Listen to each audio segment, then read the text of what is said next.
Hello बच्चा लोग, तो कैसे हो आप लोग। आज हम फिर से क्लास लेकर आ चुके हैं लेसन 5 का नागरी लिपि का पूरा objective number V V I objective लेकर आए हैं 2025 के लिए 2025 के लिए लाए हैं।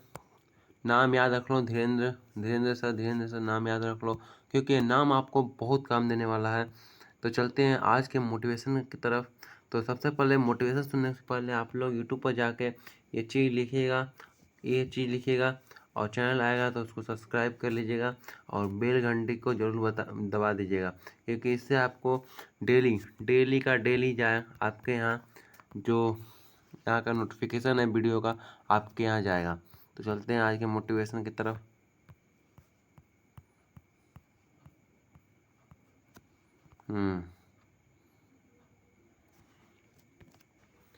आज का मोटिवेशनल है कि विश्वास एक ऐसे मित्र की भांति होता है जिसके समर्थन में आप सारे दुनिया को जीत सकते हैं। इसलिए जीवन में हमेशा विश्वास बनाए रखें।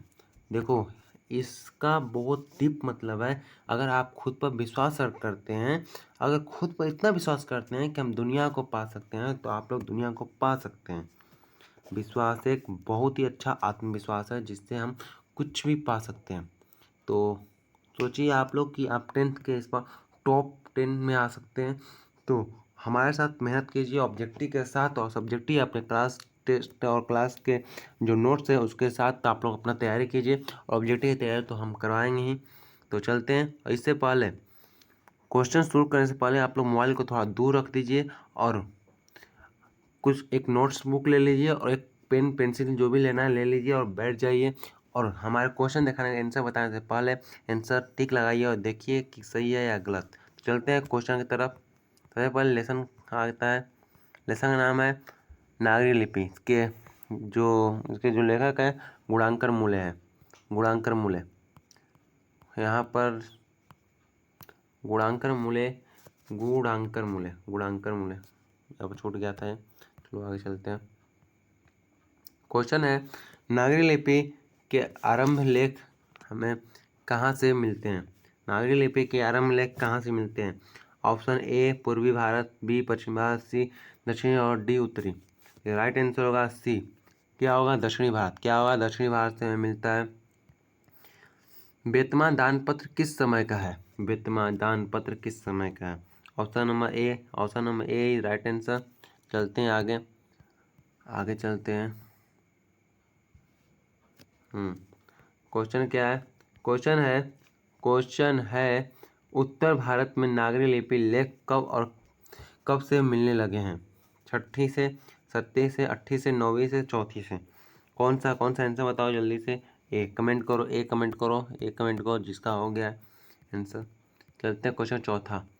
गुणांकर मूले ने मिडिल स्तर की पढ़ाई किस भाषा में की थी। मिडिल स्तर की पढ़ाई किस भाषा में की थी। तो राइट आंसर होगा ए मराठी में उन्होंने किया था। चलते हैं आगे। 5वां में जो मूले जी है ना, मूले जी अंग्रेजी व हिंदी भाषा की पढ़ाई कहाँ की थी। मूले जी अंग्रेजी और हिंदी भाषा की पढ़ाई कहाँ की थी। तो ये किए थे वर्धा में। अगर आप कहानी पढ़ेंगे, इनका जो लेखन जो कहानी है, उनका जो जीवन का जो परिचय है उसको अगर ध्यान से आप पढ़ेंगे तो ये सब मिल जाएगा। नेपाली भाषा किस लिए लिखी जाती है। छठा का आंसर होगा ए गुरुमुखी के लिए। नेपाली किसके लिखी जाती है? गुरु अच्छा, इसका आंसर है डी देवनागरी के लिए। सॉरी इसका है डी देवनागरी के लिखी जाती है। आगे चलते हैं। गुणांकर मूल्य का जन्म कब हुआ था। जल्दी से बताओ, कमेंट करो। आंसर ए होगा राइट आंसर होगा ए राइट आंसर। चलो आगे चलते हैं। गुणांकर मूल्य का जन्म कहाँ हुआ था। कब हुआ था? कब हुआ था 1945 में, लेकिन कहाँ हुआ था दोस्तों, जल्दी से बताओ कहाँ हुआ था। राइट आंसर होगा सी तमिलनाडु महाराष्ट्र। राइट आंसर होगा सी महाराष्ट्र। अब क्वेश्चन नंबर है 9वां।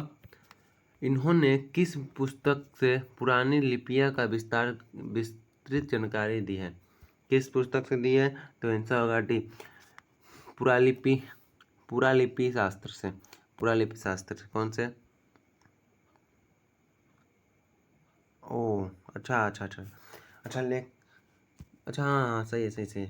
बी राइट आंसर, बी इसका right answer. Sorry sorry, B right answer, sorry बच्चों, राइट आंसर बी है। सही है।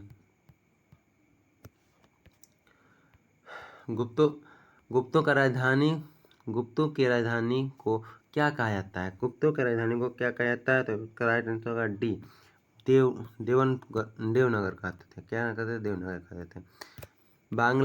बांग्ला लिपि प्राचीन नागरी लिपि की है। क्या है? क्या है? जल्दी से बताओ, जल्दी से बताओ, जल्दी से। बहन है। क्या है? बहन है। क्या है? बहन है। क्या है? बहन है। आगे चलते हैं। केरल के शासकों द्वारा किसके सिक्के पर वीर केरल ये शब्द किस लिपि में लिखी गई है? किस लिपि में गई है? ए इसका है ए, नागरी लिपि। क्या है? नागरी लिपि। नागरी लिपि में लिखा गया है। चलते नीचे।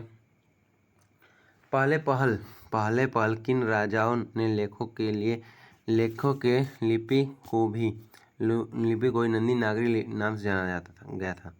जल्दी से बताओ। इसका राइट आंसर है विजयनगर राजाओं का। विजयनगर राजाओं का। उत्तर भारत की विशेष स्थापत्य शैली को क्या कहा जाता है? जल्दी से बताओ। इसका राइट आंसर होगा डी, नागर शैली। डी होगा राइट आंसर। चलो आगे चलते हैं। देवनागरी लिपि में मुद्रण के टाइप कब बने? देवनागरी लिपि में मुद्रणों के टाइप कब बने थे? 15 का राइट आंसर होगा ए, 2 सदी पहले हुआ था। 2 सदी पहले। जल्दी से राइट आंसर मारो और जल्दी से कमेंट करना। नागरी लिपि कब एक सर्वदेशिक लिपि थी? कब एक सर्वदेशिक लिपि थी? जल्दी से बताओ। इसका राइट आंसर होगा, कमेंट करो जल्दी से। राइट आंसर होगा सी, ये 8 से 11वीं शताब्दी तक का थी। यह सर्वलिपि थी। क्या थी? सर्वलिपि थी। चलो चलते हैं आगे। क्वेश्चन 17 में चलते हैं। हाँ, नागरी लिपि दक्षिण भारत की नागरी लिपि क्या कहलाती है? पहले दक्षिण भारत की नागरी लिपि क्या कहती है? दक्षिण भारत में सबसे पहले लिपि क्या कहा जाता था? 17 का आंसर है डी, सिद्धम। क्या कहा जाता? सिद्धम कहा जाता। क्या कहा जाता? सिद्धम कहा जाता। गुणांकर मूल्य ने विभिन्न विषयों में कितने निबंध लिखे हैं? विभिन्न विषयों में कितने निबंध लिखे हैं? जल्दी से बताओ, जल्दी से कमेंट करो बच्चों। बी, 2,500 से अधिक, 2,500 से अधिक, 2,500 से अधिक। चलो नेक्स्ट में चलते हैं। भारतीय लिपि भारतीय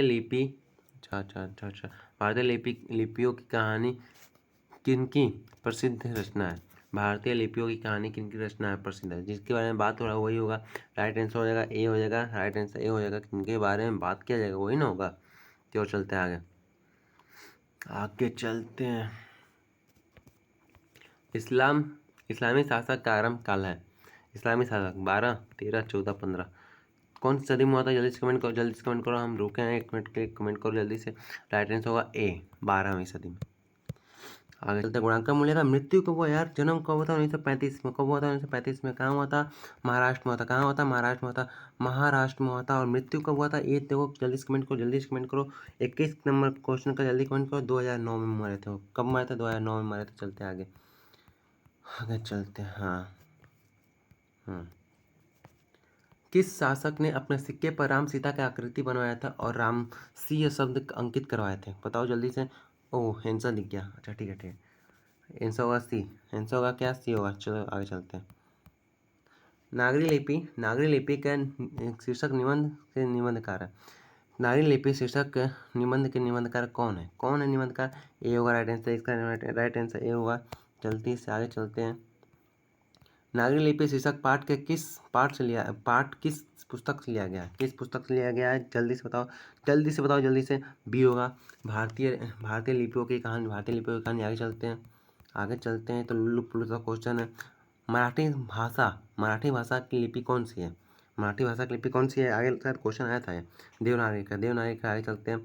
टकसाल किससे संबंधित है? टकसाल तो सिक्कों से संबंधित। किससे संबंधित है? सिक्कों से संबंधित। आगे चलते हैं। श्रवण बेलगोला स्थान संबंधित है। किससे संबंधित है? जल्दी बताओ, जल्दी से बताओ। इसका राइट आंसर जल्दी से बताओ। जल्दी से बताओ। कमेंट करो जल्दी से। हाँ, ए होगा राइट आंसर। जैन से संबंधित था। किससे? जैन से संबंधित है। आंसर सकते हैं हाँ, जैन से संबंधित है। आगे चलते हैं। सिद्धम क्या है? ऊपर आया था। सिद्धम क्या है? सिद्धम क्या है? सिद्धम क्या है? तो यह एक प्रकार का लिपि है। क्या है? एक प्रकार का लिपि है। किसे देवनागरी की संज्ञा दी गई है? किसे देवनागरी की संज्ञा दी गई है? तो काशी को देवनागरी की संज्ञा दी गई है। आगे चलते हैं। हिंदी के आदि कवि कौन है? हिंदी के आदि कवि कौन है? तो सरहद पाद को कहा गया है। सरहद पाद को क्या कहा गया है? आदि कवि कहा गया। क्या हिंदी के आदि कवि कहा गया? चलो आगे चलते हैं।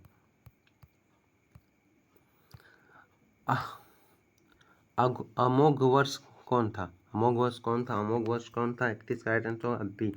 प्रख्यात राजपूत राजा था अमोघ वर्ष। भाषा में है। तो इसका राइट आंसर बताओ, जल्दी से कमेंट करो। जल्दी से सी हो जाएगा राइट आंसर, संस्कृत में हो जाएगा। जल्दी से आगे चलते हैं। बेतमा कहाँ है? कहाँ है बेतमा? जल्दी बताओ। बेतमा इंदौर के पास है। बेतमा इंदौर के पास है। आगे चलते हैं। दक्षिण भारत के पांड्य प्रदेश के किस राजा के पलियम ताम्रपत्र मिलते हैं? जल्दी से आंसर। अच्छा, आंसर तो आ गया। आंसर तो यहीं आ गया। आंसर है, आंसर कौन सा है? बी है। राजा वरवुड है। तो आगे चलते हैं। अच्छा, तो ऑब्जेक्टिव खत्म हो गया। तो देखिए दोस्तों, हम लोग, मेरे प्यारे प्यारे बच्चों, मेरे प्यारे प्यारे छोटे छोटे नन्हे नन्हे बच्चों, मैं 1 लेसन, 2 लेसन, 3 लेसन, 4 लेसन ला दिए हैं। और ये 5वां लेसन का ऑब्जेक्टिव है। और इसके बाद आएगा 6वां लेसन का, जो कि प्रोसेस हो रहा है। तो आगे चलते हैं। तो आप लोग जल्दी से देख लीजिए इसको, और एग्जाम में अधिक से अधिक नंबर लाने की कोशिश कीजिएगा। और देखिए, बहादुर का चैप्टर 6 है, जो कि प्रोसेस हो रहा है, अभी बन रहा है, वीडियो बनने वाला है, कल आपको अपलोड हो जाएगा, यूट्यूब पर आ जाएगा। तो थैंक यू फॉर इतना देखने के लिए। तो मेरे प्यारे बच्चों, आप लोग अपनी पढ़ाई कीजिए, बहुत अच्छे से पढ़ाई कीजिए, बहुत अच्छे से पढ़ाई कीजिए। बेस्ट ऑफ लक इसके लिए, लास्ट एग्जाम के लिए। तो थैंक यू हम कहते हैं। थैंक्स।